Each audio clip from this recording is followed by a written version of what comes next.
banyak tekanan Tuhan. Tuhan kau angkat mereka Tuhan.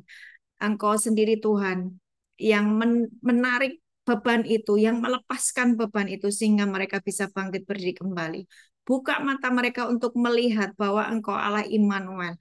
Buka mata mereka Tuhan untuk mereka bisa melihat bahwa Engkau adalah Allah yang setia, yang tidak pernah meninggalkan kami. Tuhan, terima kasih Tuhan. Hari ini beri sukacita, beri damai sejahtera untuk seluruh keluarga kami, untuk seluruh teman-teman kami. Berikan Tuhan Yesus penghiburan yang daripadamu di dalam nama Yesus. Tuhan, kami mencabut setiap rasa kecewa atas mereka, setiap hati yang mulai hambar, yang tidak ada lagi kasih Tuhan. Mereka sedang seperti Elia Tuhan, sedang mengalami frekuensi dari Isabel. Tuhan, tolong mereka, bangkitkan manusia roh mereka, Roh Kudus jamah mereka, berikan kekuatan kepada mereka di dalam nama Yesus, berikan kekuatan pada keluarga kami, berikan kekuatan Tuhan, berikan penghiburan, sukacita, damai sejahtera mengalir atas seluruh keluarga kami di dalam nama Yesus. Dalam nama Yesus. Anak-anakku tetap aman dalam lindungan-Mu Tuhan.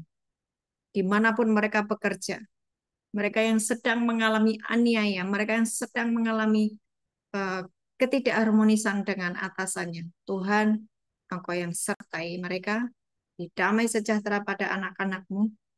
Engkau sendiri menjadi tameng buat anak-anak-Mu. Perlindungan-Mu sempurna. Beri shalom, beri damai sejahtera. Roh Kudus berikan penghiburan. Di dalam nama Yesus tidak ada satupun yang gugur imannya, tidak ada satupun yang terhilang. Kami tolak setiap roh bunuh diri di dalam nama Yesus. Kami tolak roh bunuh diri di dalam nama Yesus. Roh depresi kami hancurkan di dalam nama Yesus. Digantikan dengan sukacita damai sejahtera. Buka mata mereka Tuhan. Buka telinga mereka. Untuk melihat bahwa Engkau Allah yang setia. Maha besar. Ada di samping mereka. Di dalam nama Yesus. Terima kasih Tuhan Yesus. Kami percaya. Kami mengerjakan doa korporat. Doa bersama-sama. Dan Engkau mengabulkan doa kami.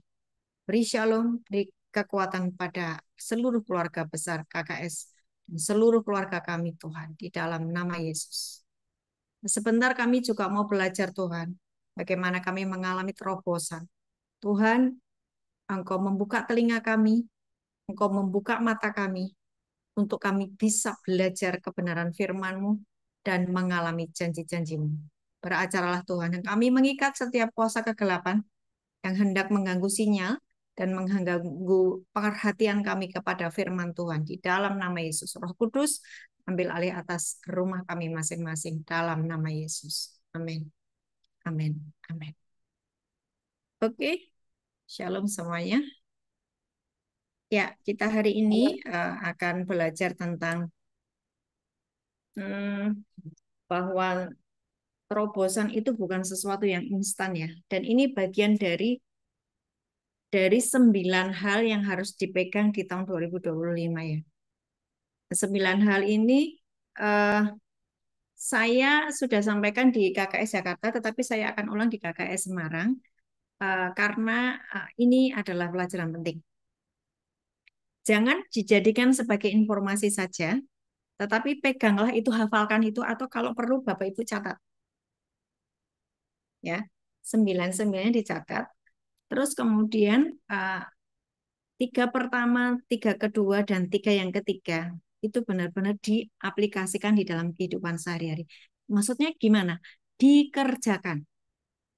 Kalau enggak, sepanjang tahun ini, Bapak Ibu akan hanya menjadi seorang penonton, bukan orang yang dimunculkan di dalam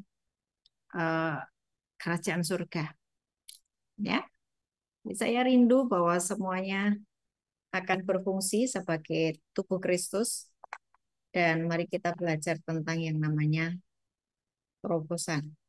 Ya, 9 yang kemarin saya bahas itu sudah dipelajari semua ya? Sudah Pak? Jangan, jangan jadi jangan jadi terbiasa dengan pelajaran di KKS.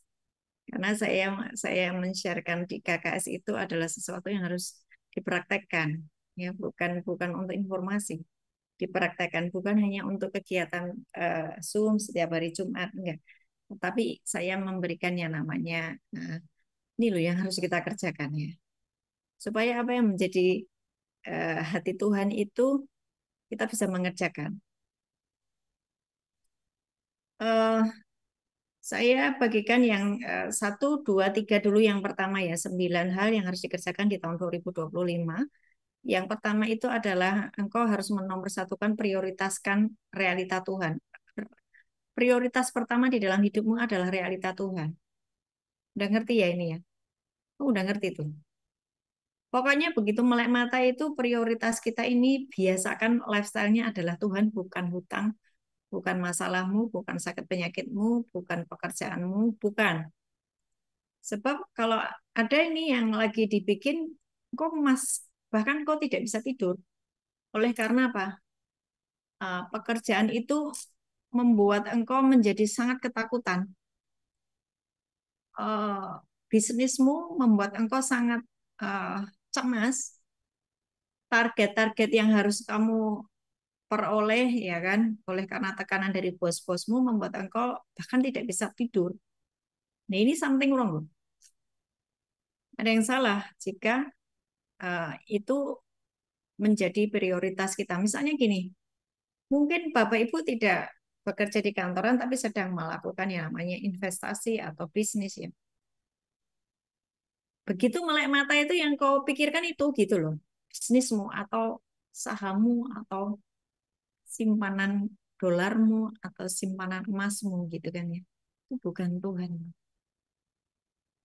Saya mau eh, KKS membiasakan diri memiliki lifestyle sudah mulai mencicipi kerajaan surga. Ya, ingat bahwa di dunia ini kau akan tinggalkan semuanya loh. Ya kan? Ya kan? Kekayaan semuanya. Itu akan kau tinggalkan semuanya. Maksudnya gini loh, nggak ada yang kekal di dunia ini. Yang kekal adalah firman-Nya, adalah Tuhan sendiri. Jadi mari membiasakan diri untuk memiliki lifestyle nomor satu itu prioritasnya Tuhan. Yang nomor dua, seperti yang kita pelajari 1 bulan yang lalu adalah fokus pada kuasa kebangkitan Kristus. Fokus pada apa? Kuasa kebangkitan Kristus. Engkau tahu bahwa engkau memiliki Tuhan yang hidup, yang sudah mengalahkan iblis, dosa, dan maut, dan engkau dikasih kunci. Kenapa? Kenapa ini menjadi prioritasmu? Karena ini sedang masa susah. Semuanya susah, semuanya susah, semua orang susah. Semua yang di kantor-kantor, walaupun mereka pejabat, mereka sedang stres luar biasa loh. Walaupun itu bos tingkat tinggi, walaupun dia punya semuanya, mereka sedang mengalami yang namanya kegelisahan yang luar biasa. Siapapun pelaku bisnis atau Bapak Ibu mengerjakan apapun, hari-hari ini sedang yang namanya tekanan yang luar biasa di roh, ya. Di roh itu sedang terjadi yang namanya tekanan yang luar biasa, tetapi tolong untuk mengingat bahwa engkau harus berfokus pada kuasa kebangkitan Kristus. Kunci maut dan kerajaan maut itu sudah ada di tangan Tuhan Yesus dan kita adalah tubuh Kristus. Kalau kita itu mengingat itu, mau kita lagi dimaki-maki orang, mau kita lagi difitnah, mau kita lagi hancur lebur, kita masih punya pengharapan itu loh. Betul nggak? Tapi kalau kita nggak ngerti firman, oh kunci maut dan kerajaan maut. Apa tuh maut dan kerajaan maut? Yang mengakibatkan kita depresi, yang mengakibatkan kita miskin, sakit penyakit, masalah, yang mengakibatkan depresi. Itu maut. Dan kita punya otoritas untuk berkata, iblis diam. Engkau tidak bisa mengintimidasiku dan engkau tidak bisa memisahkan aku dari kasih Kristus. Walaupun hari ini aku sedang mengalami yang namanya aniaya, eh, sakit penyakit ataupun segala sesuatu yang buruk menimpa aku, tapi kasih Kristus tidak bisa memisahkan aku daripadanya. Itulah kuasa kebangkitan. Itulah kuasa kebangkitan Kristus. Ya. Yang ketiga adalah jaga hati dan pikiran. Ada begitu banyak orang yang sudah paham ini. Aku ngerti, aku harus menjaga hati, aku harus menjaga pikiran. Tapi prakteknya, ya toh, masih saja emosional, masih saja kesenggol, masih saja kehilangan damai sejahtera dan sukacita. Masih saja engkau begitu down ketika ada suara-suara yang menyakitkan hatimu. Nah, ini tiga hal ini adalah keputusan ya Bapak Ibu ya. Keputusan. Keputusanmu sendiri untuk menjagai tiga ini tetap menjadi prioritas utama di dalam hidupmu. Satu, realita Tuhan.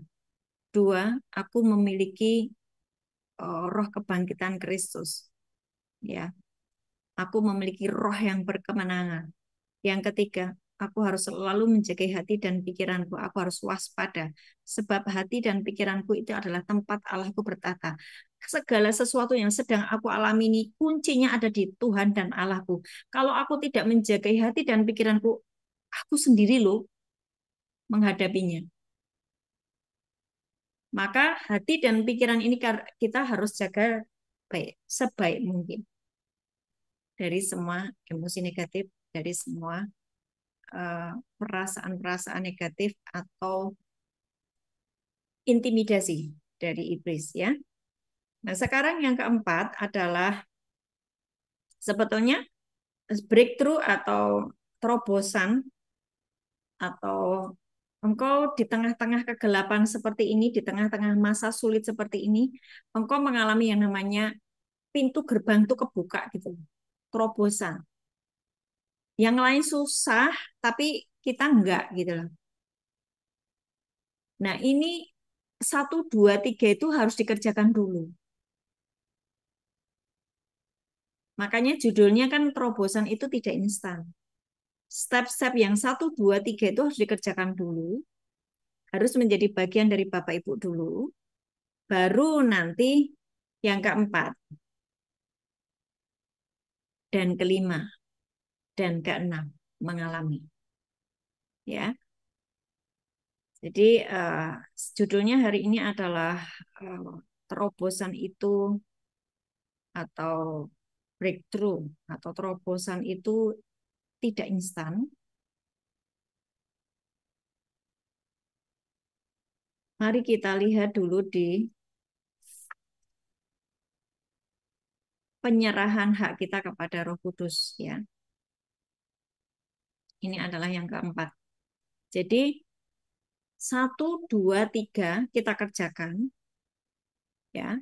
Terus kemudian kita tahu bahwa kita ini sudah menyerahkan hidup kita kepada Tuhan Yesus. Kita ini milik Yesus. Kita ini adalah anak Allah.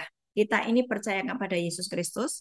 Seharusnya kita sudah menyerahkan seluruh kehidupan kita kepada Roh Kudus. Nah, penyerahan hak kepada Roh Kudus itu tidak semua orang mengerjakannya.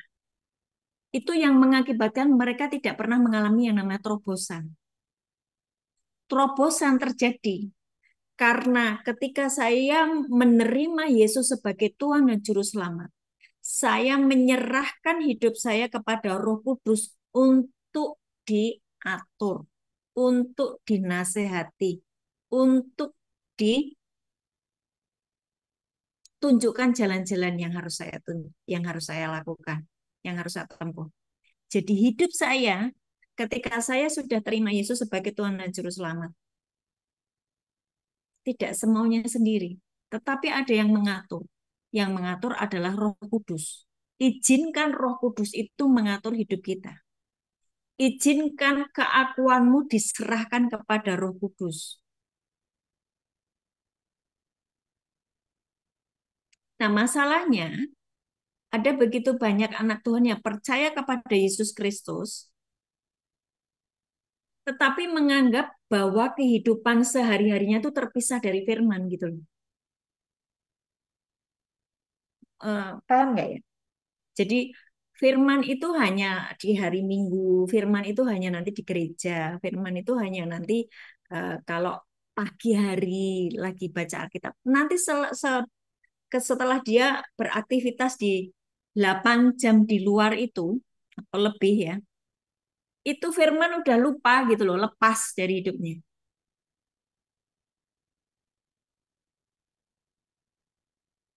Dia tidak lagi berjalan dengan Roh Kudus, tetapi berjalan dengan logikanya. Dia tidak yang lagi mempraktekkan 1 jam sekali harus ada firman yang dia dengar. 1 jam sekali harus ada firman yang dia dengar. Dia tidak lagi berfokus kepada realita Tuhan, tetapi realita pekerjaan, realita di mana dia sudah habis dimaki-maki bosnya, realita bagaimana dia konflik dengan sesamanya. Tiba-tiba yang namanya firman itu hilang semuanya. Tiba-tiba yang namanya kamu harus jalan dengan Roh Kudus sudah lupa. Dia berjalan dengan keakuannya sendiri, dengan emosi negatifnya, dengan kemarahannya, dengan ketersinggungannya, dengan merasa tidak berdaya. Lupa dengan 3 hal tadi loh. Yang pertama.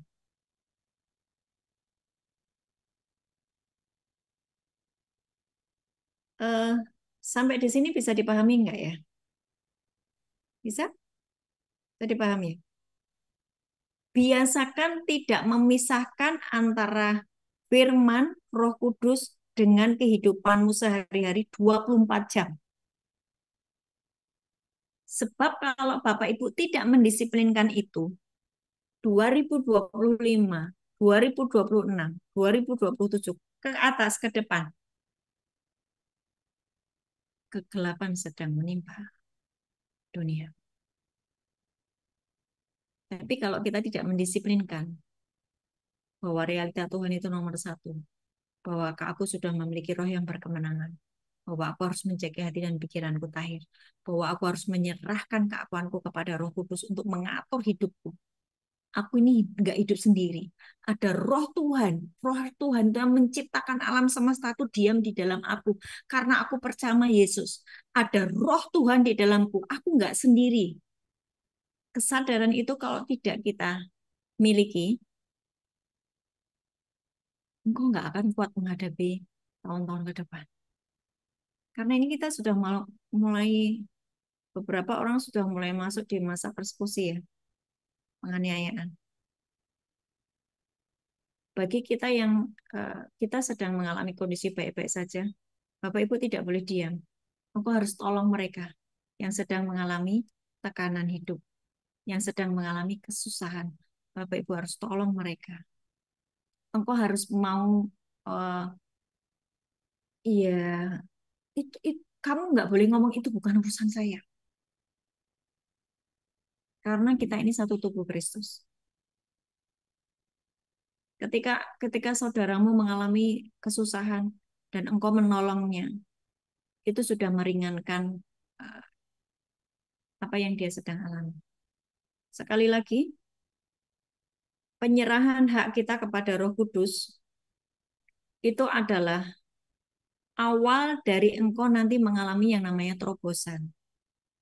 Bapak Ibu tidak akan mengalami kemudahan atau terobosan ketika keakuanmu masih bertengger di dalam dirimu, engkau tidak mau diatur oleh Roh Kudus, engkau masih punya yang namanya rasa tersinggung, harga diri, kesombongan, ya itu namanya belum menyerahkan keakuan kepada Roh Kudus. Paham ya? Bapak Ibu masih arogan, masih sombong, masih membanggakan kepada kekuatannya sendiri. Ini loh aku bisa nih. Masih mudah tersinggung, masih mudah merasa tersakiti. Berarti belum menyerahkan keakuannya kepada Roh Kudus. Nah, ketika kita menjagai hati, ketika kita mau menjagai hati dan pikiran kita ini bersih, yang ketiga tadi, maka Roh Kudus akan leluasa mempengaruhi hidup kita untuk ketika kita mengambil keputusan-keputusan itu nanti akan selaras dengan firman Tuhan. Saya ulang.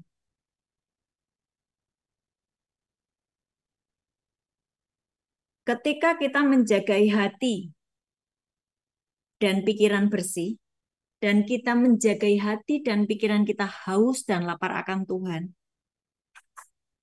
realita Tuhan menjadi nomor satu di dalam hidupmu, ya. Engkau punya rasa haus dan lapar akan Tuhan. Maka Roh Kudus akan leluasa bekerja mengatur hidup kita. Sehingga segala keputusan-keputusan yang akan kita buat sepanjang bulan ini, sepanjang tahun ini, disertai oleh Tuhan.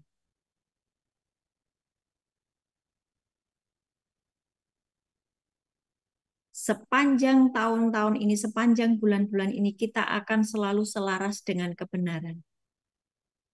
Kenapa saya ngomong kayak gini? Bapak Ibu lihat di televisi-televisi. Ya, sedang diekspos semua yang tidak berjalan dalam kebenaran. Betul? Mereka yang seolah-olah I'm fine, saya kaya, saya semua baik-baik saja.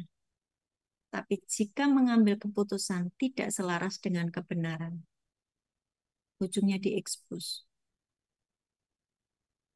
Betapa engkau sangat membutuhkan Roh Kudus untuk terus berbicara kepadamu, untuk Roh Kudus mempengaruhi pengambilan keputusan di dalam hidupmu. Jangan jalan sendiri. Belajar untuk menyerahkan keakuanmu kepada Roh Kudus. Ketika kita terus memiliki hati yang seperti itu, maka Roh Kudus akan leluasa bekerja menolong hidup kita.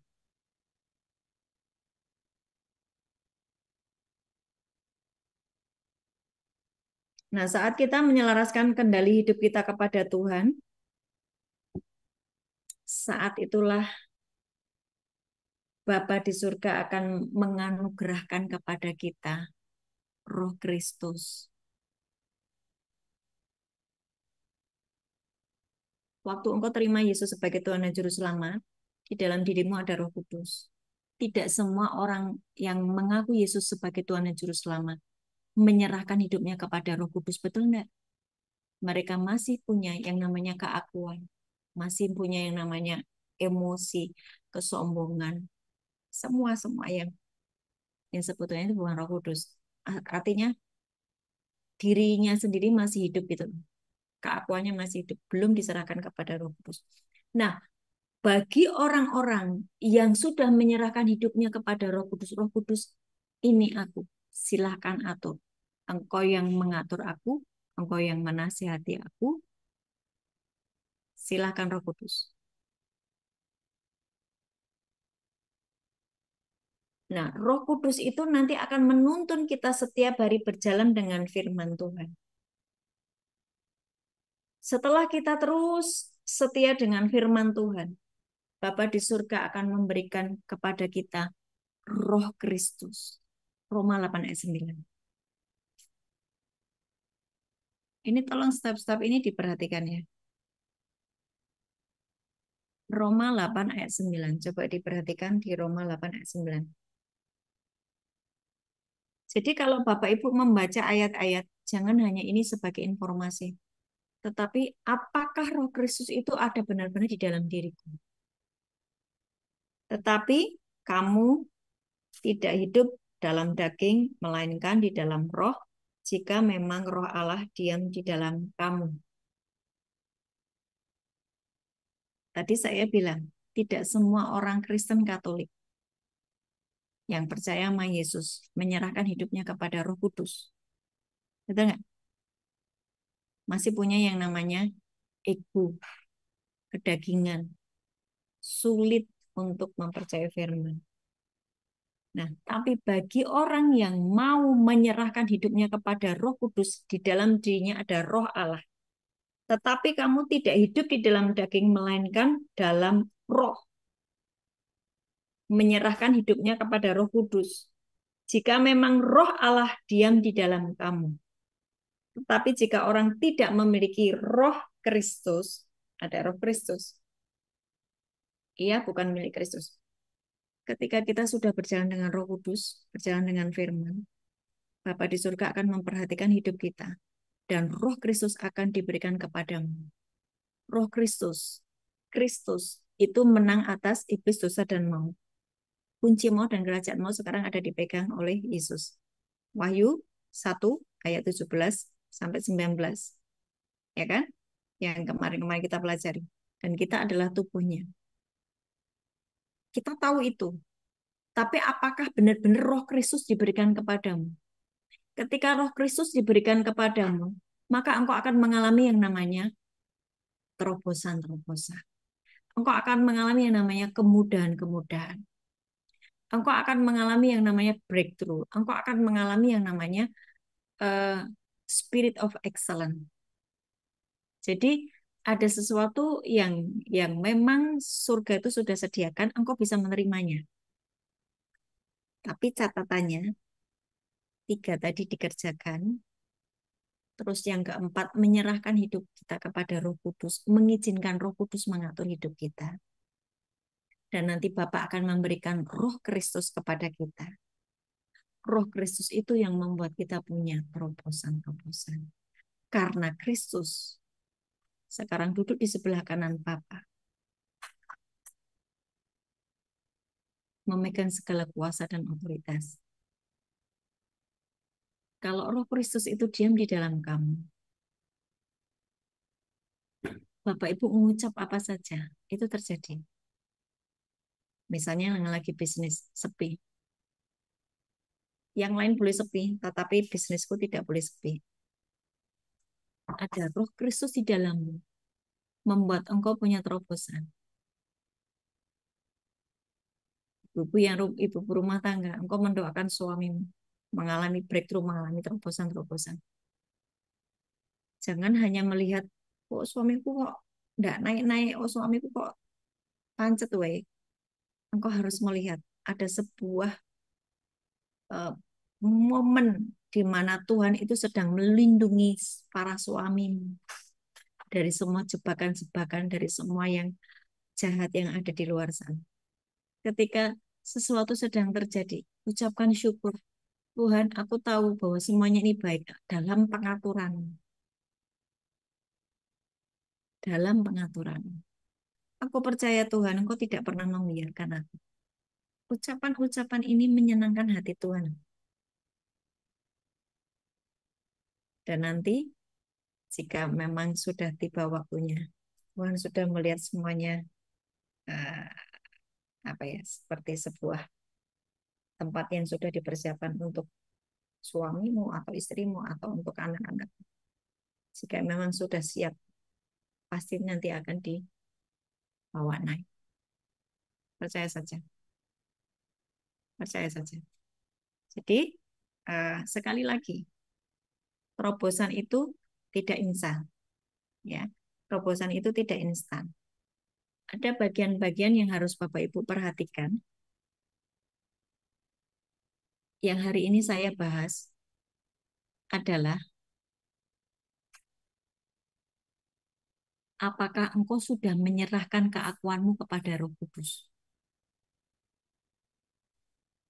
Jika belum, jangan berharap mendapatkan terobosan. Bagi Bapak Ibu yang sudah mengkonselingi orang-orang yang hari-hari ini mereka sedang menangis, bisnisku lesu, aku lagi nggak punya uang, aku lagi, engkau tahu bagaimana menasihati mereka. Apakah engkau sudah menyerahkan hidupmu kepada Roh Kudus? Atau engkau masih mengizinkan keakuanmu tuh bertahta di dalam dirimu? Contohnya keakuanmu masih bertahta di dalam dirimu adalah engkau masih suka tersinggungan, baperan, emosinan, terus kemudian egois. Semua yang bersifat kedagingan itu loh. Artinya apa toh? udah mengaku Yesus sebagai Tuhan dan Juru Selamat, tetapi manusianya masih manusia lama gitu loh. Belum hidup di dalam manusia yang baru. Berarti kan masih daging toh. Orang-orang yang masih daging berarti belum menyerahkan keakuannya kepada Roh Kudus. Sementara Roh Kudus itu kalau Bapak Ibu baca di Efesus 1 ayat 14 sampai 13-14 itu Efesus 1 13-14. Roh Kudus itu adalah jaminan engkau punya akses dengan ruang tahta. Bagaimana kamu akan mendapatkan terobosan? Wong hidupmu aja tidak terkoneksi dengan ruang tahta. Ngerti ya? Karena ternyata hidupmu masih daging terus. Belum hidup di dalam roh. Belum mengizinkan Roh Kudus mengatur hidupmu. Menuntun hidupmu. Masih manusia lama. Kalau masih manusia lama, berarti Roh Kudus belum diizinkan untuk ambil alih hidupnya. Dia belum punya akses dengan ruang. Nah, eh, coba pelan-pelan. Ngerti dulu nggak? Paham dulu nggak? Kalau ini Bapak Ibu paham, Bapak Ibu bisa menjelaskan kepada orang di luar sana yang sedang menangis meraung-raung, tapi nggak tahu bagaimana jalan keluarnya. Tapi kalian bisa menjadi solusi buat mereka. Aku miskin terus, aku babak belur terus. Coba cek hidupnya. Kalau dia masih manusia lama, iya iya, belum punya koneksi dengan atas kok. Bu, apa bedanya dengan manusia dunia sana yang tidak perlu terkoneksi dengan Bapa di surga, nggak punya Yesus, tapi mereka sukses. Biarin aja, tinggal tunggu waktu kok.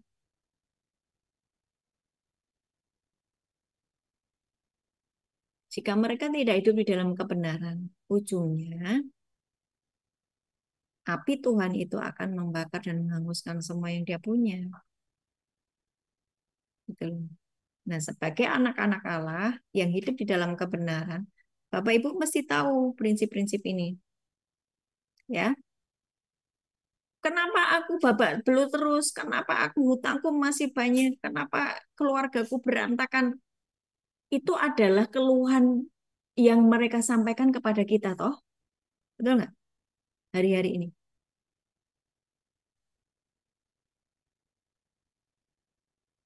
Mari ajak dia untuk menyerahkan hidupnya kepada Roh Kudus.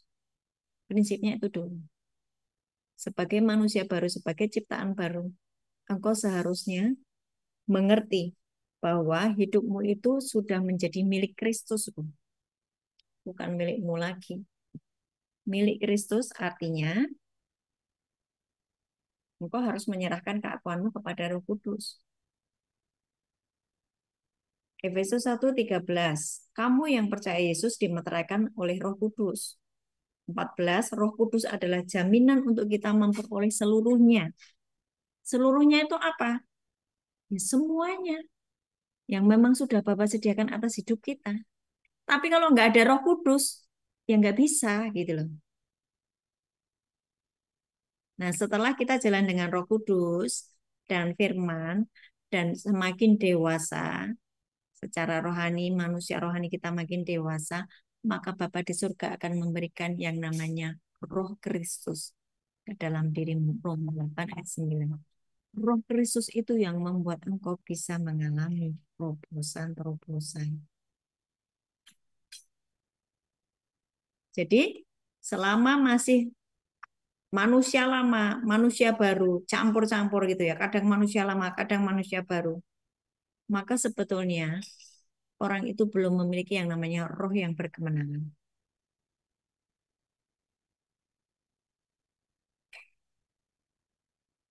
Jadi sekarang bisa timbul pertanyaan gini, masalahnya mengapa sih mereka belum mengalami terobosan? Yang pertama, mereka tidak mengerti, tidak paham bagaimana menjadi manusia baru. Yang kedua,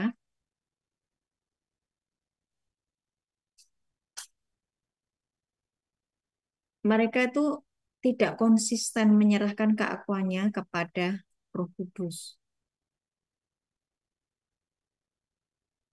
Yang ketiga, mereka belum menerima roh Kristus, roh yang membangkitkan tadi. Jadi saya ulang, kenapa kenapa mereka belum mengalami terobosan? Kenapa banyak anak Tuhan atau mungkin Bapak Ibu sudah mengkonselingi orang-orang, kenapa mereka tidak mengalami terobosan-terobosan? Yang pertama, mereka tidak paham bagaimana menjadi manusia baru. KKS sudah belajar loh tentang manusia baru, ciptaan yang baru. Ya kan? Efesus 4 ayat 17 sampai selesai itu. 2 Korintus 5 ayat 17. Di dalam Kristus kamu adalah ciptaan yang baru, manusia yang baru, yang lama sudah berlalu. Kalau kamu campur manusia lama dan manusia baru, kamu pasti akan mengalami tekanan hidup. 2 Korintus 5 ayat 4. Jadi, kenapa mereka belum mengalami terobosan? Yang pertama, tidak paham bagaimana menjadi manusia yang baru. Yang kedua, tidak konsisten menyerahkan keakuannya kepada Roh Kudus. Jadi tidak mau dituntun oleh Roh Kudus gitu. Yang ketiga, belum menerima Roh Kristus. Bagaimana caranya aku menerima Roh Kristus? Minta.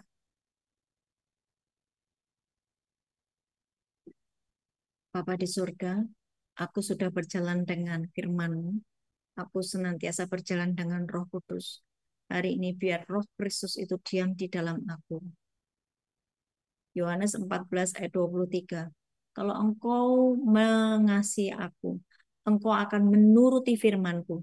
Loh, kalau kita menuruti firman-Ku kan berarti enggak pemarah, enggak baperan, enggak enggak tersinggungan kan gitu kan menuruti firman-Ku.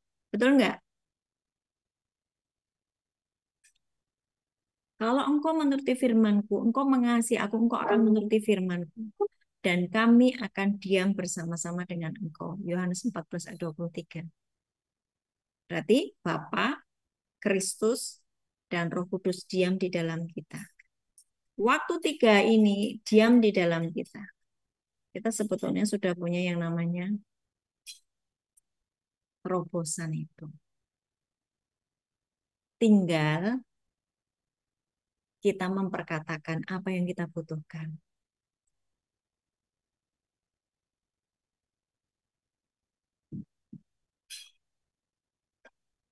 Tapi kan tiga hal itu tadi diperhatikan manusia baru. Kalau ini kan seperti Zoom hari Jumat itu kan seperti Bible study, dikorek semua diulang-ulang diulang-ulang dan tidak hanya menjadi informasi tetapi benar-benar dikerjakan. Dan kalau kita setia mengikuti di setiap Zoom Jumat kayak gini ini pasti mengalami yang namanya terobosan, pasti mengalami yang namanya uh, breakthrough.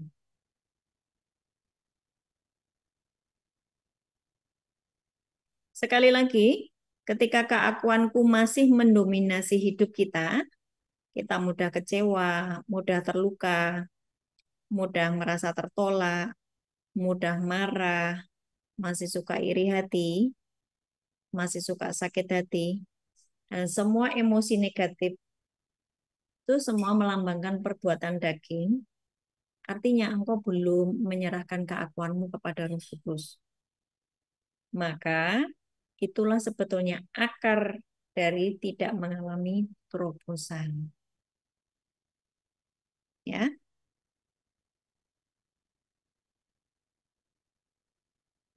Roma 6 ayat 11. Roma 6 ayat 11. Silakan ada yang membantu membacakan. Roma 6 ayat 11. Silakan siapa yang mau membacakan. Roma 6 ayat 11, demikianlah hendaknya kamu memandangnya bahwa kamu telah mati bagi dosa, tetapi kamu hidup bagi Allah dalam Kristus Yesus. Ya, supaya engkau mengalami yang namanya terobosan, kemudahan demi kemudahan di tahun ini. engkau harus memiliki cara pandang bahwa engkau sudah mati bagi dosa. Dari segala sakit hati, roh tertolak, terluka, kecewa, semua emosi negatif, marah, iri, itu engkau sudah mati dari itu semuanya. Ya. Terus Roma 6 ayat 16 sampai 19.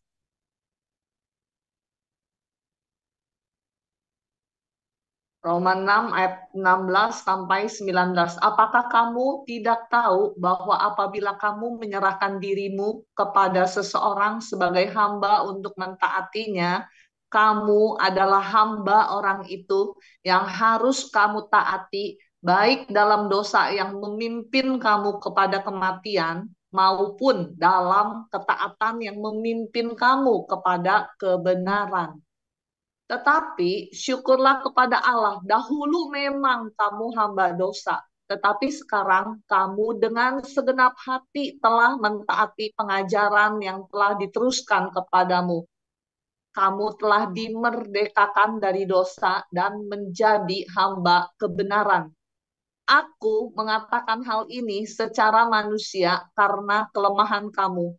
Sebab sama seperti kamu telah menyerahkan anggota-anggota tubuhmu menjadi hamba kecemaran dan kedurhakaan yang membawa kamu kepada kedurhakaan, demikian hal kamu sekarang harus menyerahkan anggota-anggota tubuhmu menjadi hamba kebenaran yang membawa kamu kepada pengudusan.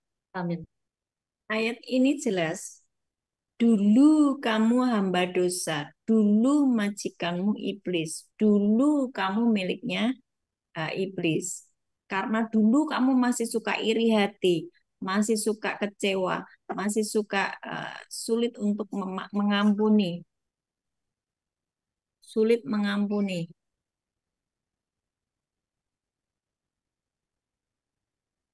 Kamu masih suka emosi negatif,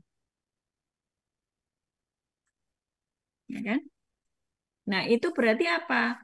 Keakuan kita belum diserahkan kepada Roh Kudus, kita masih memiliki keakuan kita sendiri gitu loh. Sementara ketika kita berkata bahwa kita ini percaya sama Yesus, seharusnya kita bukan lagi miliknya iblis, tetapi kita ini miliknya Yesus Kristus, kebenaran itu. Majikan kita sekarang kebenaran. Jadi kita harus tunduk kepada kebenaran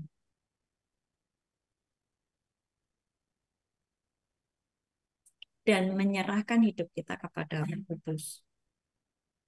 Roma 14, 7 sampai 9. Ini stepnya untuk mengalami yang namanya terobosan ya. Roma 14, 7 sampai 9. Roma 14 ayat 7 sampai 9. Sebab tidak ada seorang pun di antara kita yang hidup untuk dirinya sendiri dan tidak ada seorang pun yang mati untuk dirinya sendiri. Sebab jika kita hidup untuk Tuhan, dan jika kita mati untuk Tuhan. Jadi baik hidup atau mati, kita adalah milik Tuhan. Sebab untuk itulah Kristus telah mati dan hidup kembali, supaya ia menjadi Tuhan baik atas orang-orang mati maupun atas orang-orang hidup. Sebab untuk itulah Kristus telah mati dan hidup kembali supaya ia menjadi Tuhan. Kalau kita katakan kita ini memiliki Tuhan, saya percaya Dia adalah Tuhan dan Juru Selamatku. Maka Dia Tuhan buat hidup kita. Kita menyerahkan keakuan kita kepada Tuhan kita untuk diatur, untuk dididik, untuk dihancurkan. Apapun yang Tuhan kita mau, kita berkata, yes, sir. Baik Tuhan, aku nurut. Nah, waktu kita sudah bisa berkata seperti itu, nanti Bapa di surga akan memberikan kepada kita Roh Kristus itu. Nah, waktu kita diberi Roh Kristus itu, Bapa, Putra, Roh Kudus diam di dalam kita, menyatu. itulah kita punya yang namanya akses untuk mengalami yang namanya terobosan-terobosan. Yang lain susah. Engkau tidak mengalami susah. Karena engkau punya akses. Engkau punya backupan langsung dari surga. Ketika Kristus engkau sadari dia diam di dalammu, maka ucapanmu itu pasti firman. Dan ketika firman diucapkan, segala sesuatu pasti terjadi. Sebab Yohanes 1 ayat 3, segala sesuatu dijadikan oleh dia, tanpa dia tidak ada sesuatu pun yang jadi dari segala yang telah dijadikan. Dengan firman yang kau ucapkan, Kristus diam di dalam engkau. Engkau mengucapkan firman apa saja, itu terjadi.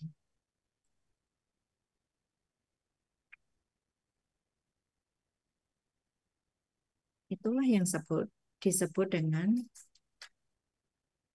terobosan. Jadi terobosan itu bukan gini loh. Datang ya ibadah ya, nanti kita doakan satu persatu untuk kalian akan mengalami terobosan-terobosan. Nggak bisa begitu. Terobosan itu bukan instan. Ada step-stepnya yang harus engkau kerjakan. Makanya sekarang kenapa banyak orang itu menjadi kecewa. Ketika aku sudah didoakan sana sini, doain sana sini, ngalami terobosan katanya, nanti habis doain ini aku mengalami terobosan, aku sudah dinubuatin mengalami terobosan. Mereka akan kecewa. Karena bagian-bagian yang harusnya uh, mereka jalani, bagian yang harusnya mereka kerjakan tidak dikerjakan. Maunya instan.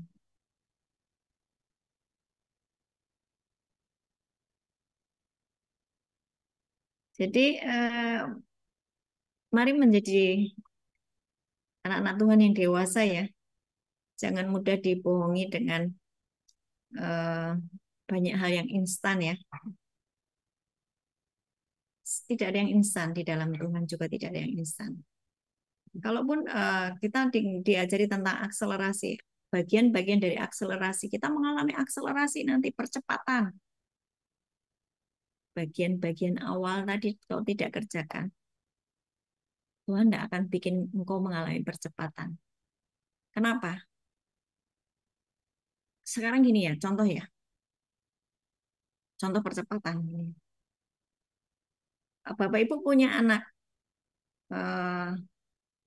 SD, ya, kelas 5 SD, dia sudah setinggi papahnya, tingginya sudah 170 katakanlah gitu. Kelihatannya sudah gede gitu ya. Tapi dia masih anak-anak loh, kelas 5 SD loh. Terus kok kasih kunci mobil, wah ini anak udah bisa nyopir nih, udah badannya udah kayak papahnya gitu kan ya. Pikirannya kan masih anak-anak loh. Kamu kasih kunci mobil dengan pikirannya seperti kanak-kanak tadi. Wah, dia bisa ke sana ke sini dan membahayakan orang di sekelilingnya. Bisa nabrak mati dong orang yang ditabrak. Tanggung jawabnya belum ada. Akselerasi engkau akan dapatkan, terobosan engkau akan dapatkan dengan catatan engkau sendiri sudah menyiapkan wadah untuk engkau mendapatkan semua yang akan kau alami terobosan tadi. Wadahmu sudah siap, karaktermu sudah siap, hubungan intimmu dengan Tuhan itu nggak bisa dipatahkan. Kau begitu intim dengan Tuhan, aman. Ketika engkau mendapatkan berkat berkelimpahan, engkau tidak akan segera murtad meninggalkan Tuhan karena engkau silau dengan harta, engkau silau dengan berkat, engkau menjadi kehilangan Tuhan. Tuhan nggak bikin yang seperti itu. Tuhan nggak bikin yang seperti itu. Tuhan persiapan semuanya. Bagi yang setiap hari mengerjakan, tekun, setia. Waktu Tuhan ngomong akselerasi, sudah siap wadahnya, sudah siap kemampuannya, sudah siap karakternya. Begitu Tuhan ngomong akselerasi, percepatan, yes, cepet. Tapi kalau pelongo-pelongo, Diajari suruh ngampuni, susah, susah, susah. Diajari suruh memberi, aku aja masih kekurangan. Bagaimana aku memberi? Justru kamu memberi, kamu akan diberi. Mana ada? Ini loh, duitnya tinggal segini. Susah diomongi firman. Tapi maunya akselerasi, maunya terobosan. Repot toh? Jangan jadi jemaat yang bodoh, jadilah jemaat yang bijaksana. Jemaat yang bijaksana adalah dengar firman, dia melakukannya, maka dia akan menjadi orang yang bijaksana dan dia akan mengalami semua janji-janji Tuhan. Ya,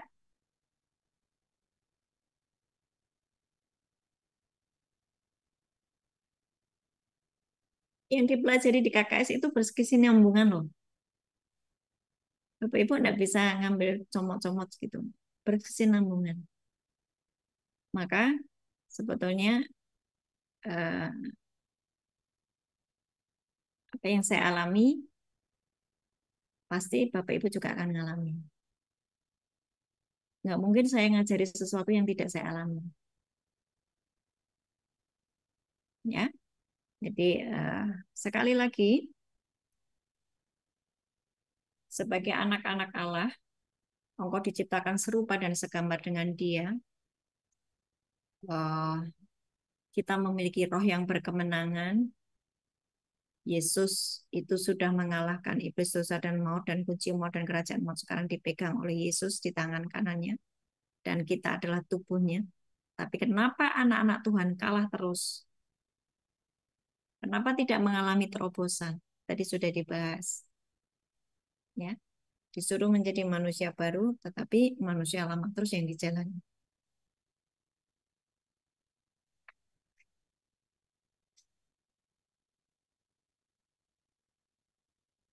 Beberapa ayat yang harus Bapak Ibu pegang sampai tua ya, sampai selamanya pegang ayat ini ya.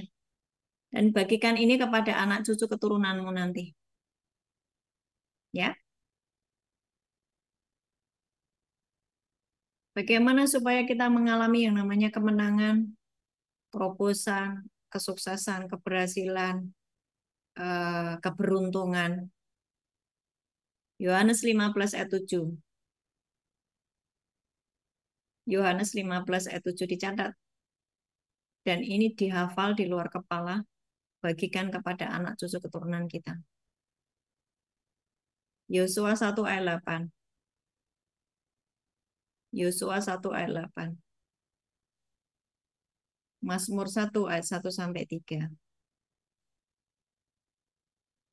Bagikan ini kepada anak cucu keturunan kita dan saudara-saudara kita. Dan ini jangan hanya menjadi informasi. Saya melihat ya, orang-orang yang saya kasih ayat-ayat ini, dan mereka melakukannya dengan setia. Benar-benar terobos. Benar-benar mengalami Tuhan. Ada tadi kesaksian, Bu, orang tuh banyak susah loh sekarang. Tapi aku open PO gini ya, cuman bilang Tuhan, laku 10 kilo ya Tuhan, gitu. Itu lebih loh Bu, nggak pakai susah. Karena aku mengerjakan apa yang diajarkan. Puasa imajinasi, puasa perkataan, aku menjaga hati dan pikiranku tahir. Memang awalnya sulit, tapi aku mau. Dan di tengah-tengah kesulitan, semua orang sulit. Aku nggak sulit, Ibu. Ya,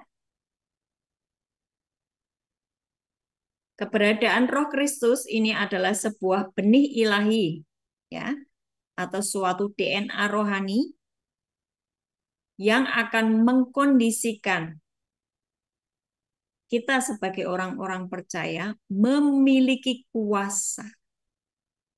Saya ulang, keberadaan Roh Kristus yang Roma 8 ayat 9 tadi ya, adalah sebuah benih ilahi atau suatu DNA rohani yang akan mengkondisikan kita sebagai orang percaya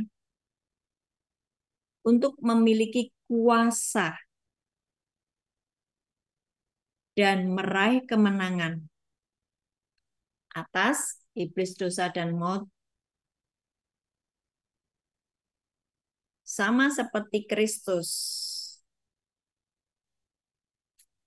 yang telah melalui kematian dan kebangkitannya telah menaklukkan iblis dosa dan maut. Nah, iblis dosa dan maut itu adalah sumber dari semua permasalahan yang ada di dalam dunia ini. Tapi karena kita sudah memiliki DNA rohani tadi loh, memiliki roh Kristus tadi loh, maka kita bisa meraih kemenangan. Kita memiliki kuasa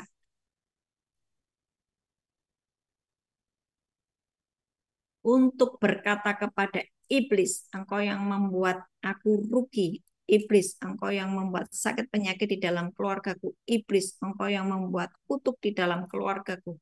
Iblis, engkau yang membuat tidak ada terobosan di dalam diriku. Enyah kau. Karena apa tadi? Sudah menyerahkan keakuannya kepada Roh Kudus, mengizinkan engkau hidup diterangi oleh firman Tuhan, jalan dengan firman dan Roh Kudus, maka Bapa di surga memberikan kepadamu Roh Kristus. Roh Kristus itu yang membuat engkau terus berkemenangan, terus mengalami terobosan. Oke? Cukup, cukup jelas?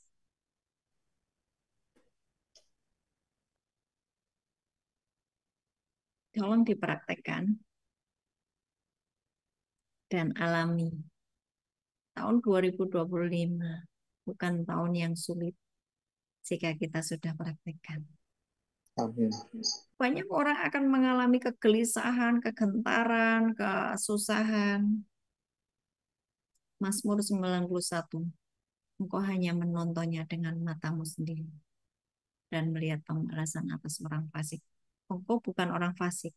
Engkau menjadi orang yang sudah dibenarkan karena mau menyerahkan keakuanmu kepada Roh Kudus, mau dibimbing oleh firman Tuhan, mengizinkan hatimu dan pikiranmu tetap bersih, sehingga roh Allah tetap berdiam di dalammu. Makin dewasa, dan Bapa memberikan kepadamu roh Kristus. Roh Kristus itu yang akan membuat kita senantiasa berkemenangan. Dan nanti tiga berikutnya ya, ini sebetulnya penjelasan dari 9 itu ya, 9 yang harus kita pegang itu ya.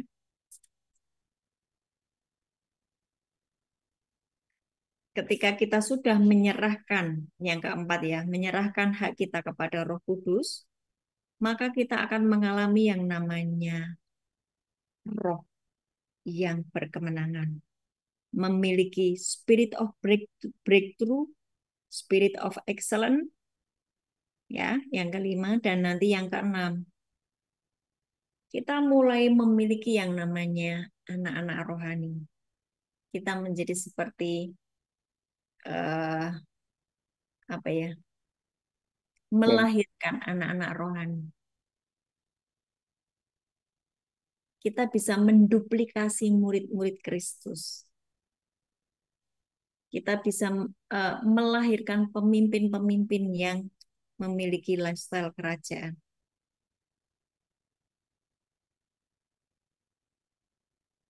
Nah, itu kan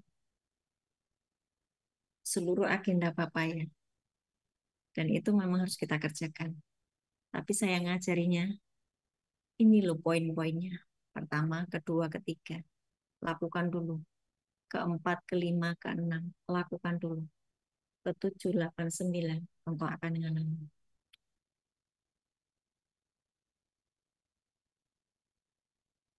Yang ketujuh apa, Bu?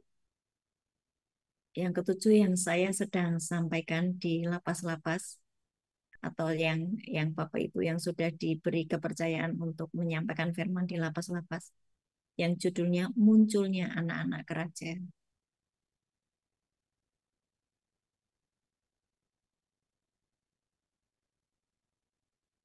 ya.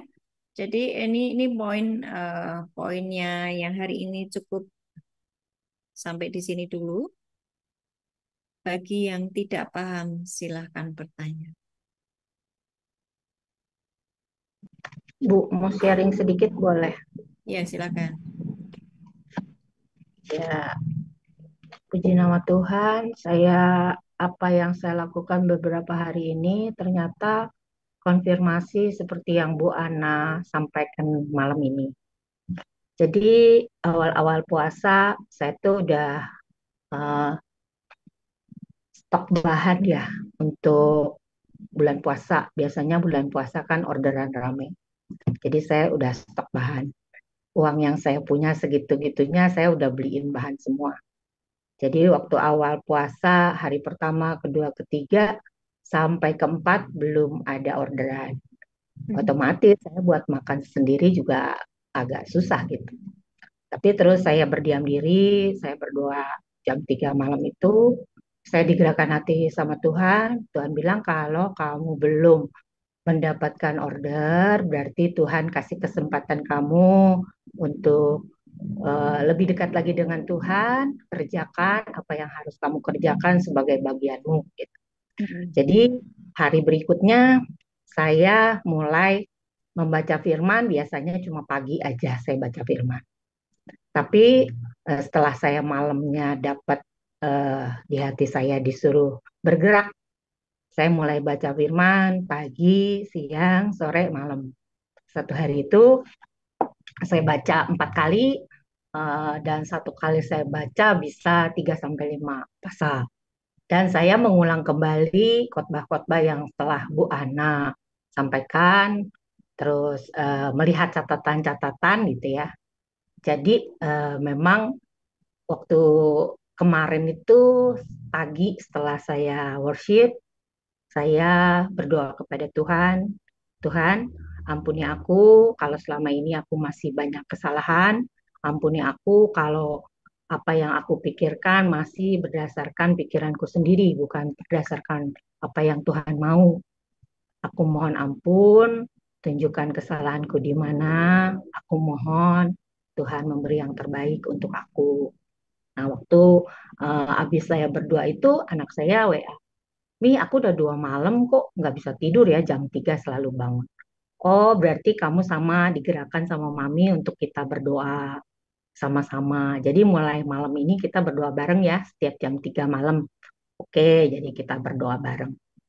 Nah, waktu saya setelah bilang, Tuhan ampuni segala dosaku, aku mengundang Roh Kudus untuk masuk ke dalam hidupku, Roh Kudus tunjukkan apa yang harus aku lakukan untuk semua hari ini dan ke depannya gitu.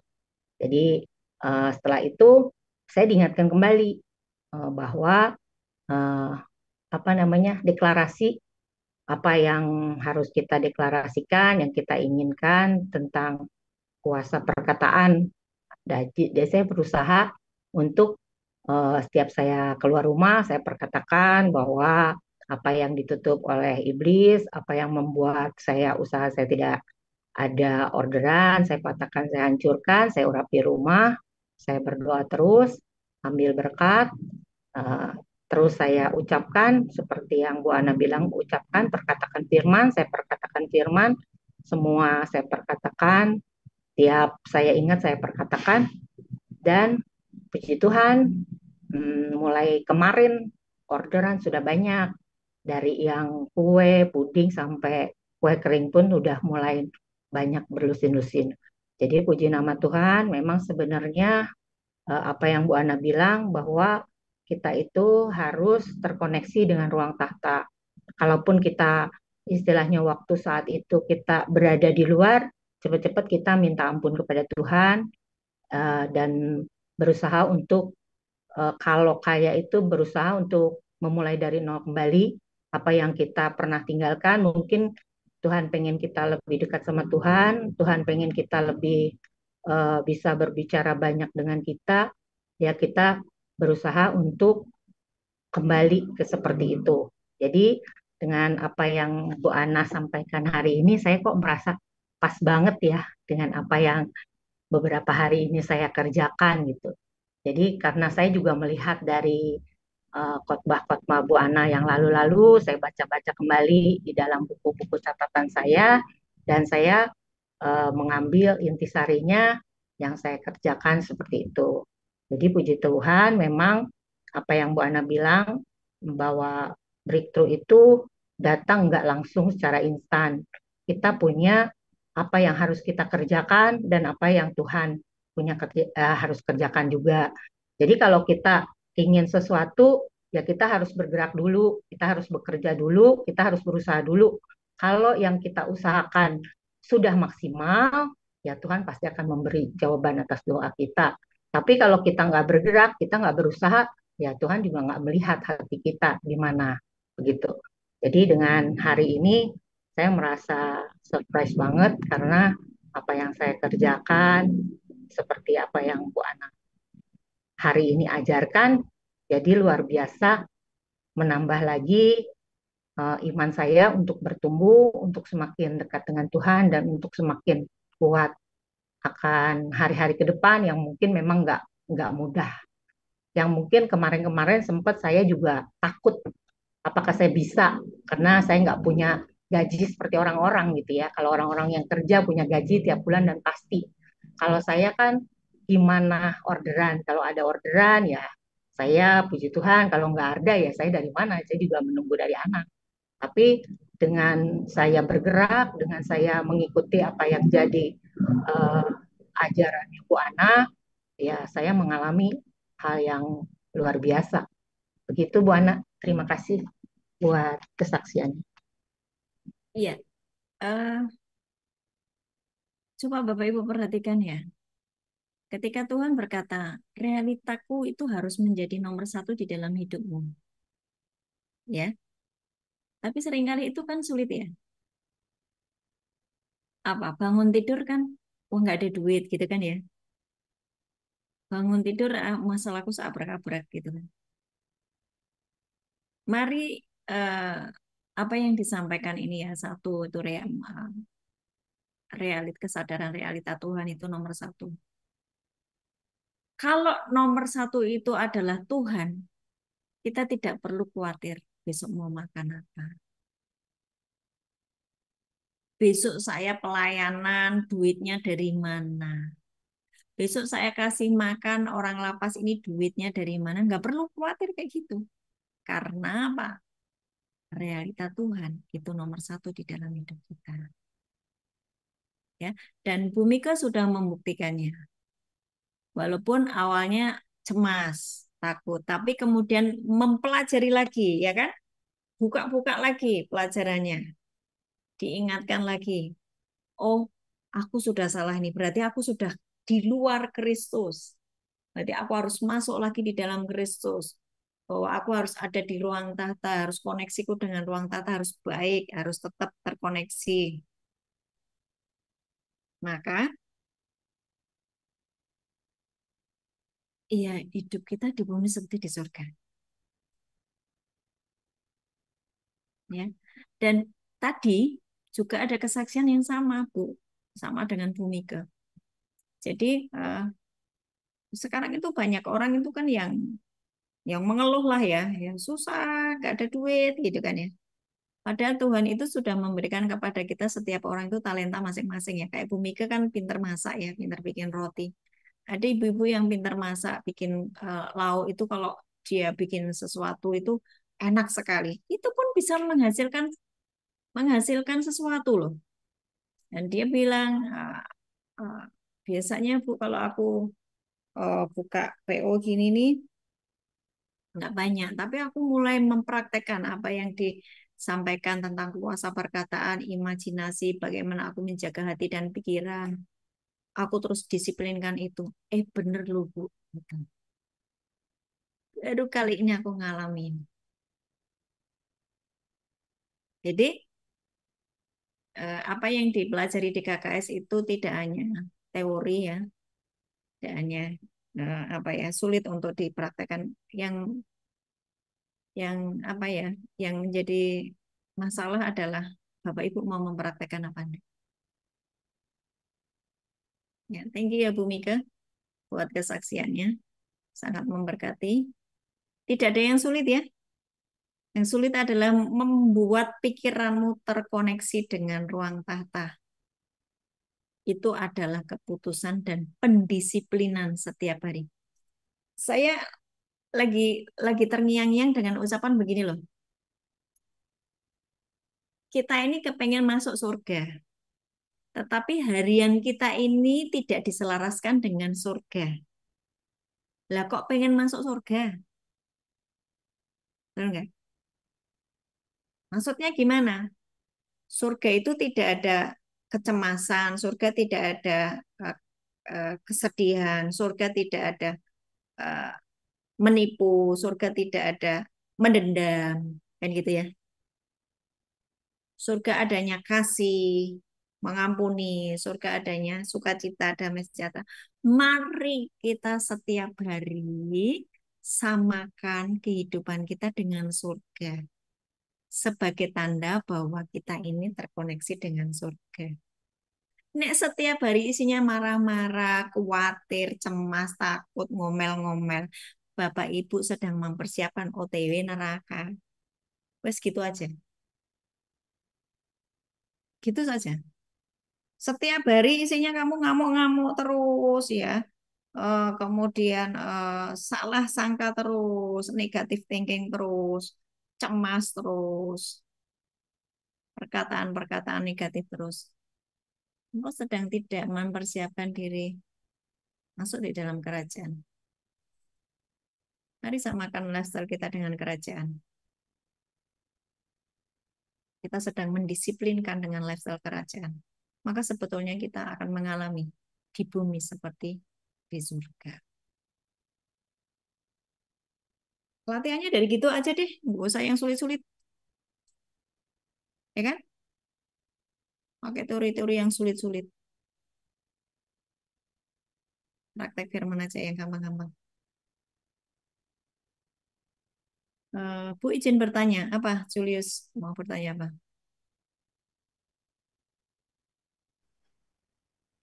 Belum, Bu? Iya, silakan.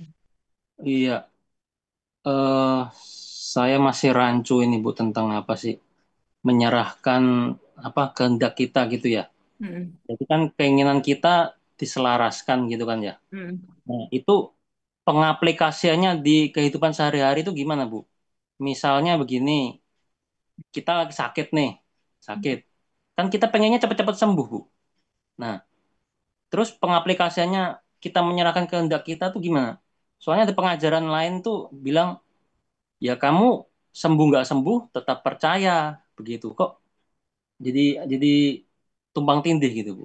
Pengaplikasiannya gini, Nah, menyerahkan keakuan kita kepada Roh Kudus, kamu baca di Efesus 4 ayat 17 sampai dengan 32 itu. Yesus 4. Efesus 4 ayat 17 sampai 32.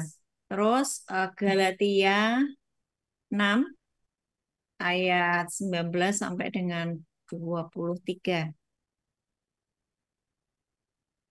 Manusia baru ini. Itu sebetulnya kamu tuh menyerahkan keakuanmu kepada Roh Kudus itu, kamu hidup di dalam roh apa di dalam daging itu loh. Oh, maksudnya begitu. Nah, nah. Tak Jadi pikir waktu kamu masih hidup di dalam daging itu berarti kamu tuh belum menyerahkan keakuanmu kepada Roh Kudus.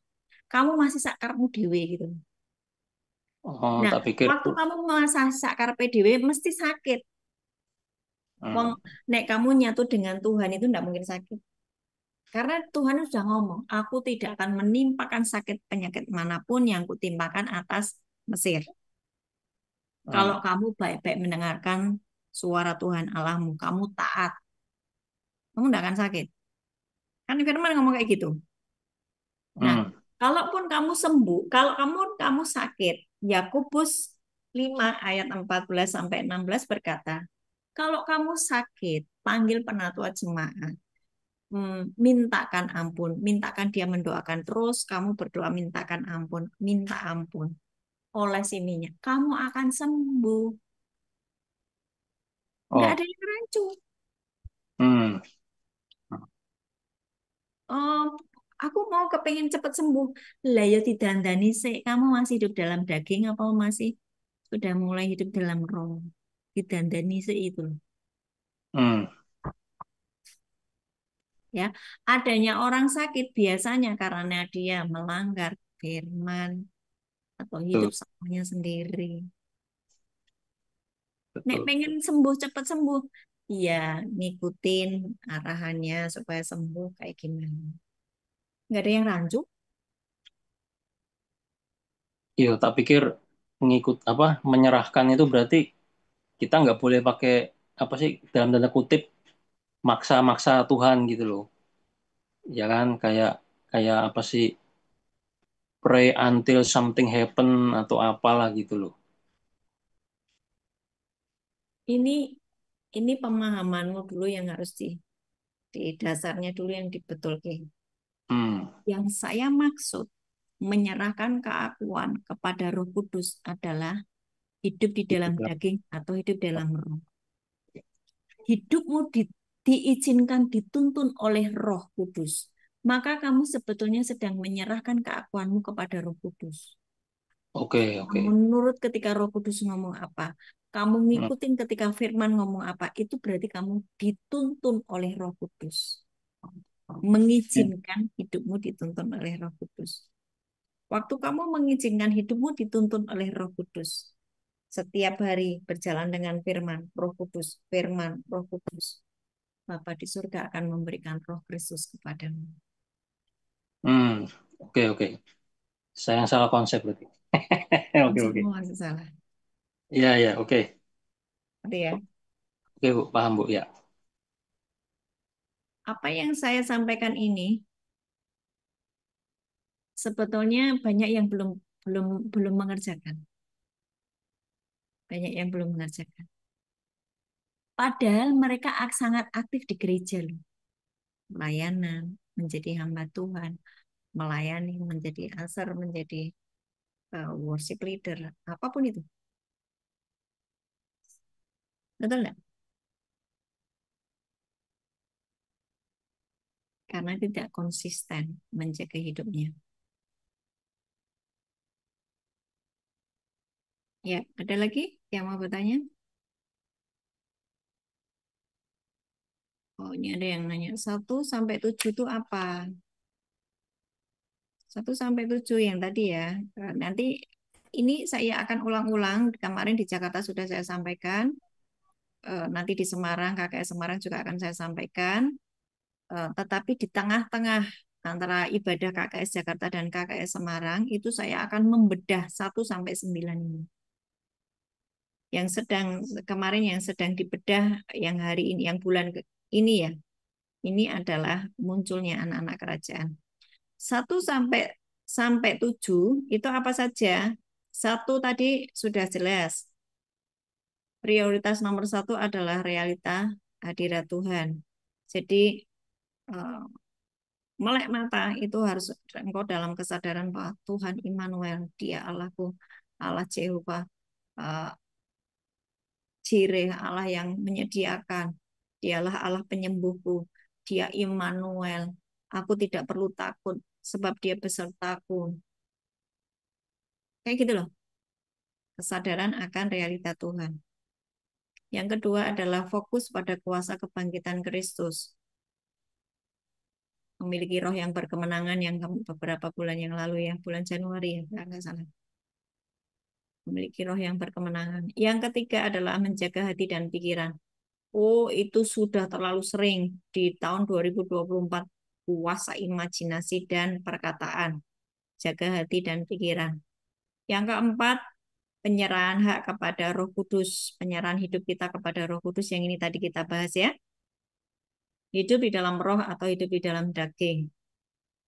Kalau kita mengatakan kita dipimpin oleh roh tetapi masih iri hati, nah itu omong kosong.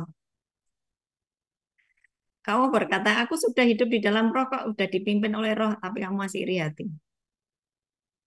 Berarti belum dipimpin oleh roh. Terus, setelah engkau menyerahkan hakmu kepada Roh Kudus, engkau akan memiliki spirit of breakthrough atau terobosan-terobosan, spirit of excellence. Ya, terus yang keenam, engkau akan memiliki anak-anak rohani atau menduplikasi murid-murid Kristus, melahirkan pemimpin-pemimpin yang punya lifestyle kerajaan. Yang ketujuh, munculnya anak kerajaan. Yang ke-8 dan 9 nanti saya bahas di KKS Semarang.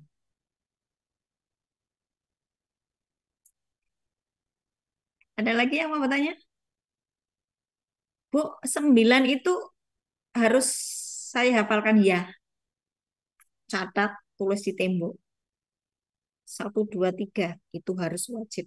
4, 5, 6 cek hidupmu. 7, 8, 9 apakah aku sudah muncul sebagai anak-anak kerajaan? Kalau 3, 9 itu engkau perhatikan sungguh-sungguh, hidup kerohanianmu progres. Enggak jadi jemaat yang pasif. Engkau menjadi orang-orang yang benar-benar berfungsi bagi kerajaan surga. Yang keenam, memiliki anak-anak rohani, menduplikasi murid-murid Kristus. Jadi kita punya anak-anak rohani ya. Bapak Ibu akan memiliki yang namanya di bawahmu itu orang-orang yang kamu mentori itu loh. Menduplikasi murid-murid Kristus. Mempersiapkan pemimpin-pemimpin yang punya lifestyle kerajaan.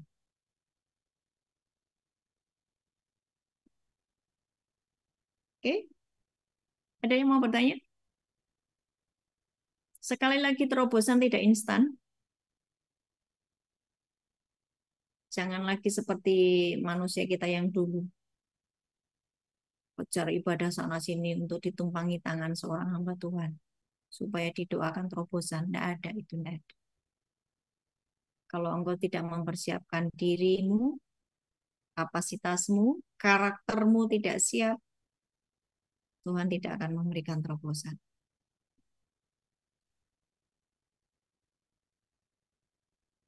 Ada lagi yang mau bertanya?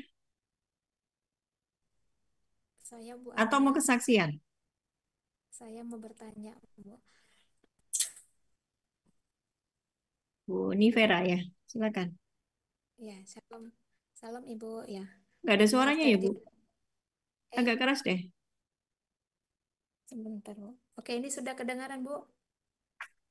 Kecil suaranya. Oh, ini Biasanya sudah ke Bu. suaranya keras tuh. Ya, ini sudah ke Bu. Ah, ini lumayan lah. Ya, Bu, saya mau bertanya, mohon izin Ibu berkenan membagikan pengalaman Ibu. Bagaimana sih sharing pengalaman Bu kehidupan doa Ibu gitu Bu. Memulai hari, kemudian bagaimana supaya terhubung terus dengan Tuhan itu gitu Bu. Sepanjang hari bisa terkoneksi terus dengan Tuhan. Itu aja sih Bu yang mau ditanyakan. Jadi saya punya waktu 24 jam ya Bu. Semua orang punya waktu 24 jam ya. Iya. Ya kan? Mana ya ceritanya? Mungkin ya. Ini sorry ya. Ini ada suami saya di sebelah saya sih. Kehidupan saya itu bagi orang yang di sebelah saya mungkin membosankan. Mungkin suami saya tuh ngelihat saya tuh bosan gitu. Sebab tidak ada kesukaan lain kecuali firman hidup saya itu gitu loh. Jadi misalnya ya, nanti suami saya nonton TV gitu ya. Nonton TV. Saya tuh enggak punya eh, pantat yang duduk manis sama-sama ikut nonton TV. Sama-sama ikut nonton TV atau menghabiskan waktu untuk apa ya, me time gitu ya. Me time saya adalah tidur. Nanti begitu bangun tidur, walaupun posisi saya tidak berdoa, tapi saya bercakap-cakap di dalam hati saya. Makanya orang melihat saya itu pendiam. Karena waktu saya diam itu saya ngobrol dengan Tuhan. mungkin kalau orang yang dekat dengan saya, yang kenal dengan saya itu tidak banyak ngomong, Bu, ya.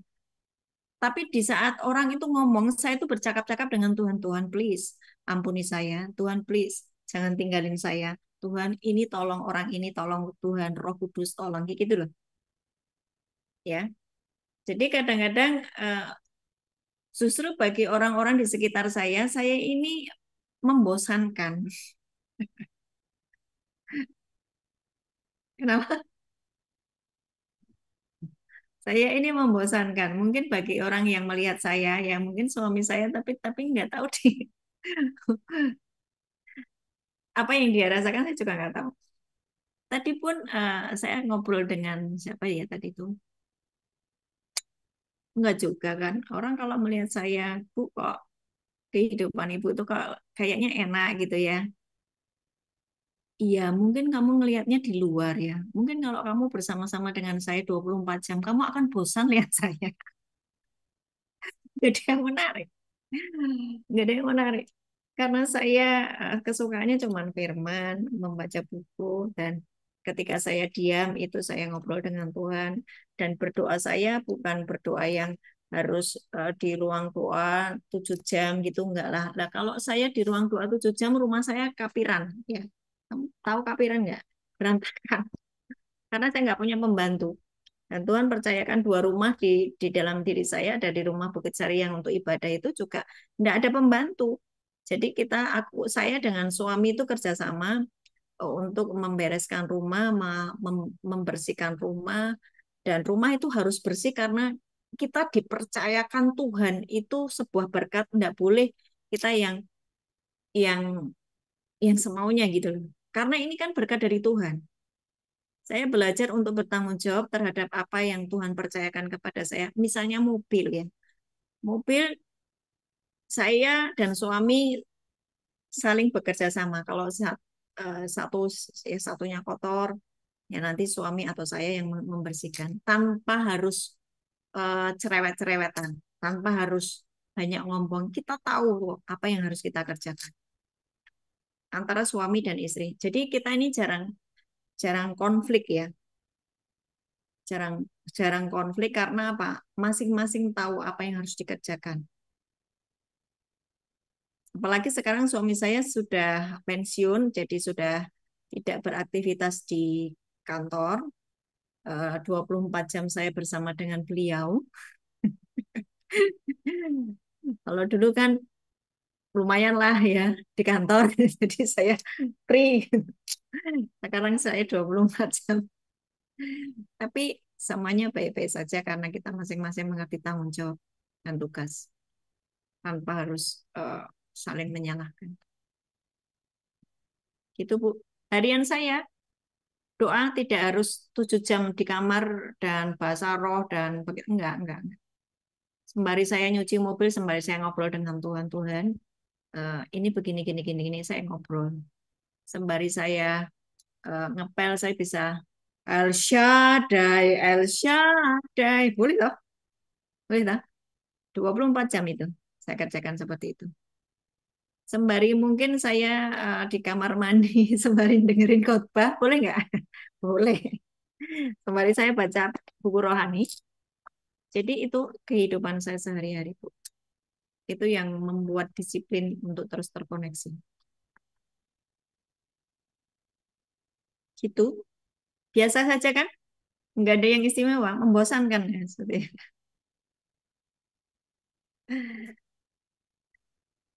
Nggak ada suaranya Bu Nivera.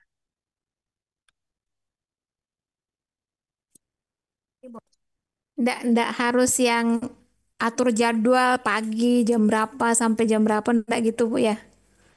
Enggak. Oke, oke, terima kasih Bu Ana. Saya menikmati hubungan saya dengan Tuhan itu apa adanya. Hmm. Jadi ya udah gini aja. Nggak yang harus. Tapi pendisiplinan waktu sendiri dengan Tuhan itu saya punya disiplinnya. Bapak Ibu bisa melihat saya setiap jam 3 itu sudah jam 3 jam 4 itu kan sudah ada Ya, renungan ya itu kan. ada Itu selalu renungannya itu. ya. Tapi itu yang saya disiplinkan. Saya punya waktu disiplin dengan Tuhan seperti itu. Kenapa saya harus pagi-pagi supaya pekerjaan rumah tangga tidak semua pagi-pagi itu saya juga bisa menghandle semuanya gitu loh. Apa yang harus dikerjakan di pagi hari. Makanya saya selalu bangun pagi hari. Kalau saya bangun siang, wah bagaimana itu? Bagaimana saya memberi makan pada anak-anak rohani saya dan bagaimana saya menyediakan makanan di meja makan karena saya bangun siang.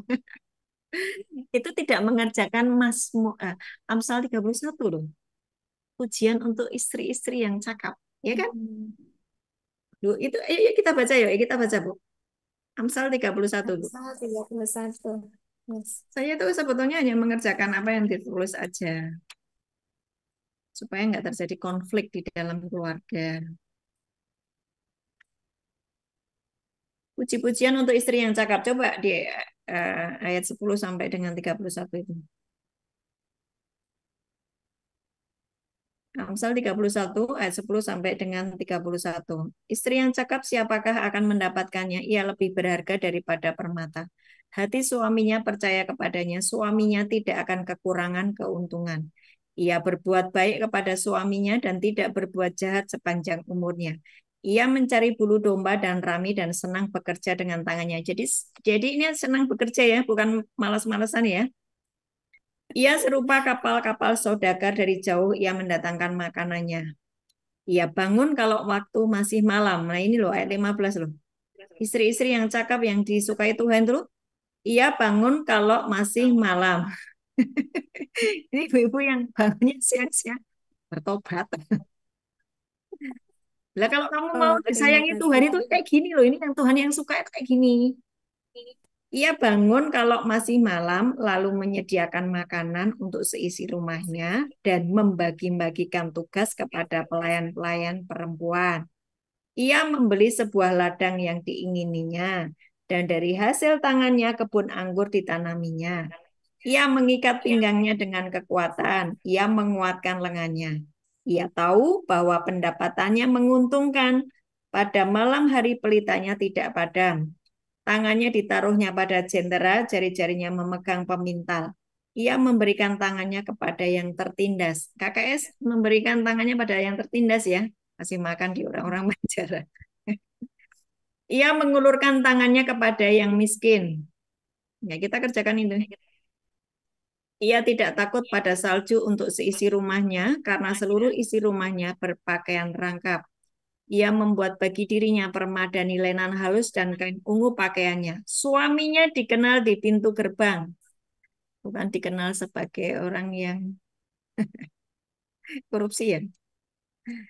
Suaminya dikenal di pintu gerbang kalau ia duduk bersama-sama dengan para tua-tua negeri. Ia membuat pakaian dari lenan dan menjualnya. Ia menyerahkan ikat pinggang kepada pedagang. Pakaiannya adalah kekuatan dan kemuliaan. Ia tertawa tentang hari depan. Ia membuka mulutnya dengan hikmat. Pengajaran yang lemah lembut ada di lidahnya. Ia mengawasi segala perbuatan rumah tangganya. Tuh, perhatikan ya, ayat 27 kan? Ia mengawasi segala perbuatan rumah tangganya. Makanan kemalasan tidak dimakannya. Anak-anaknya bangun dan menyebutnya berbahagia. Pulang suaminya memuji dia. Hihi, itu ada suami saya nih. Banyak wanita telah berbuat baik, tetapi kau melebihi mereka semua. Kemolekan adalah bohong dan kecantikan adalah sia-sia. Tapi istri yang takut akan Tuhan dipuji-puji. Berilah kepadanya bagian dari hasil tangannya, biarlah perbuatannya memuji dia di pintu-pintu gerbang. Haleluya. Puji Saya cuma Tuhan. mempraktekkan ini aja. Sederhana toh? Simpel. Semua yang firman yang kita baca, yang kita pernah pelajari, praktekkan. Itu aja. Ya. Gimana Bu? Nivera?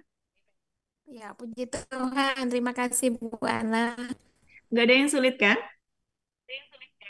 Nggak harus yang gimana Itulah gimana gimana tertulis nggak, semua santai aja. ternyata di Amsal 31. Kenapa? Iya. Semuanya tertulis di Amsal 31. Iya, semuanya tertulis di Amsal 31. Ini di sini kalau dia cuman berdoa terus nggak ngerjain pekerjaan rumah tangga gimana tuh? Nggak ngerjain Amsal 31 toh? Ibadah terus, ya kan? Rumahnya keteteran. Dan nggak ngerjakan Amsal 31. Oke, ada lagi yang mau bertanya?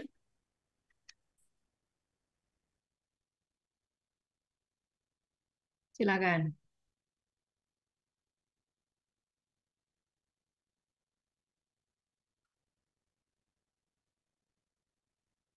Ibu kan cuman ibu rumah tangga lah, saya kan pekerja gitu kan ya. Sama saja sih. Engkau ibu rumah tangga, engkau pekerja. Ibu rumah tangga juga bisa menghasilkan uang. Ibu rumah tangga tadi, Bu Mika, ya, nggak usah takut. Kalau engkau adalah wanitanya Tuhan, engkau terhubung dengan ruang tata hidupmu dipelihara. Ya, kalau ibu rumah tangga kan punya banyak waktu untuk Tuhan. Banyak juga ibu-ibu rumah tangga yang kerjaan cuma pergi ke mall ya, toh. Belanja sana sini ya. Jadi tergantung bagaimana kita memposisikan diri di hadapan Tuhan. Mau engkau wanita karir, kalau engkau memang memiliki hati yang cinta kepada Tuhan, walaupun engkau bekerja dan sibuk sekali di kantor, hatimu tuh terpaut sama Tuhan.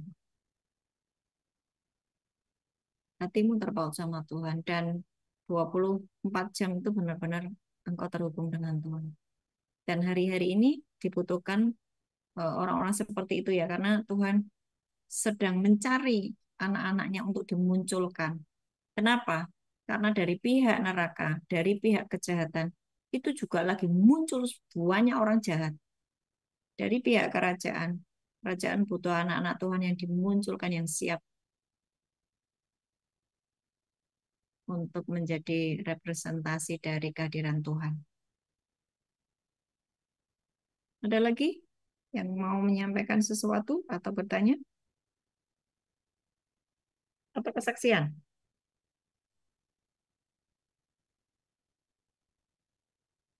Yang sibuk orderan lebaran ya jangan sampai melupakan Tuhan ya, yang ibu-ibu rumah tangga yang buka buka orderan, jangan sampai ini saya nubuatkan di dalam nama Tuhan Yesus, siapapun engkau yang ibu rumah tangga yang sedang mengusahakan bisnis makanannya apapun itu dibuat berhasil beruntung di dalam nama Tuhan Yesus, berkelimpahan, engkau berkelimpahan, bahkan segala sesuatu sudah disediakan oleh Tuhan dalam nama Tuhan Yesus. Tidak ada yang sulit sebab engkau terhubung dengan ruang tata, terjadilah atasmu dalam nama Yesus.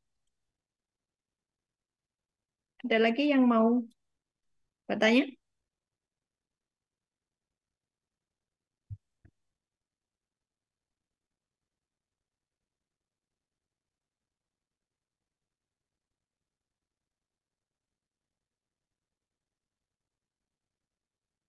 Sekali lagi ya, Bapak Ibu yang masih bergumul untuk menjaga hati dan pikiran. Aku tuh masih bergumul loh menjaga hati dan pikiranku tuh. Hati-hati ya. Di akhir zaman ini Tuhan tidak tidak mencari orang yang taat dan tidak taat. Sudah nggak ada lagi seperti itu. Taat dan tidak taat itu keputusan kita. Ya. Karena yang tidak taat itu sudah dipisahkan loh. Lalang dan gandum itu sudah dipisahkan. Ikan busuk dan ikan baik itu sudah dipisahkan.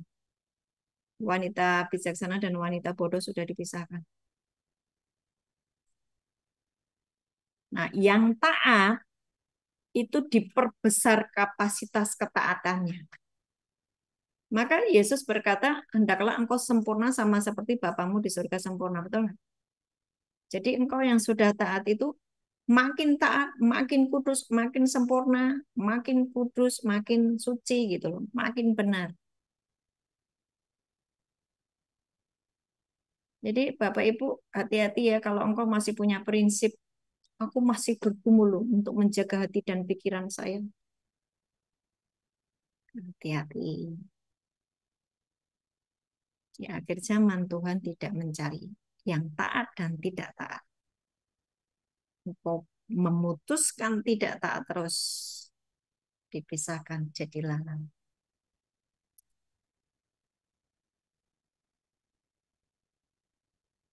Nah, sekarang yang sudah mulai engkau taat, engkau sudah jalan dengan Roh Kudus dan Firman, jangan puas dengan keberadaanmu yang hari ini.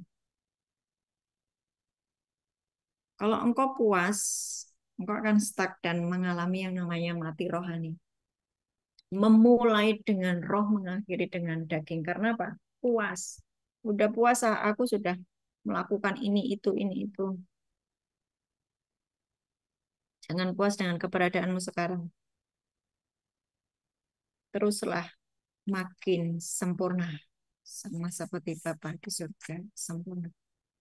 Bagi yang masih, aku tobat kumat, hati-hati. Dimuntahkan. Ya,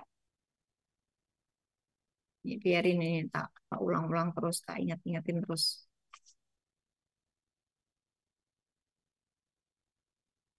Nanti kalau sudah ketemu yang 9 dicatat ya Bapak Ibu. Dicatat, ditempel di meja belajar atau meja kerja Bapak Ibu semuanya supaya itu menjadi pengingatan.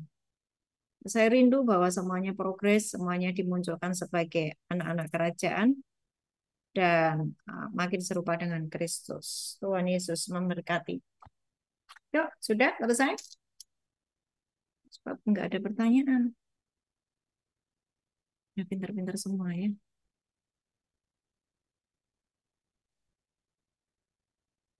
Yuk kita tutup dalam doa ya. Bapak, kami sudah mendengar firman-Mu dan kami mau meresponi. Kami tidak mau menjadi informasi saja, tapi kami mau Tuhan menjalani apa yang Kau firmankan, apa yang menjadi keinginan hati-Mu. Kami mau Tuhan Yesus. Kami mau melakukannya. Roh Kudus, tuntun kami. Hari ini kami menyerahkan keakuan kami ke dalam tangan-Mu. Kami memutuskan untuk hidup di dalam roh, dipimpin oleh Roh Kudus dan firman. Dan kami menyerahkan keakuan kami Tuhan ke dalam tangan-Mu. Silahkan Tuhan ambil alih atas hidup kami, Roh Kudus, ambil alih atas hidup kami, dan semakin hari kami semakin berjalan dengan firman dan berjalan dengan Roh Kudus dan Bapa di surga mengaruniakan kepada kami Roh Kristus yang membuat kami terus mengalami terobosan demi terobosan sebab Kristus sudah mengalahkan iblis, dosa dan maut dan kami adalah tubuh Kristus. Terima kasih Bapa di surga buat kebenaran firman-Mu ini, meteraikan dalam hati dan pikiran kami, dan hidup kami mau diselaraskan dengan firman, dituntun oleh kebenaran di dalam nama Yesus. Angkat tanganmu, terima berkat. Tuhan memberkatimu dan melindungimu. Tuhan menyinari engkau dengan wajahnya dan memberi engkau kasih karunia. Tuhan menghadapkan wajahnya kepadamu dan memberi engkau damai sejahtera. Amin. Amin. Amin.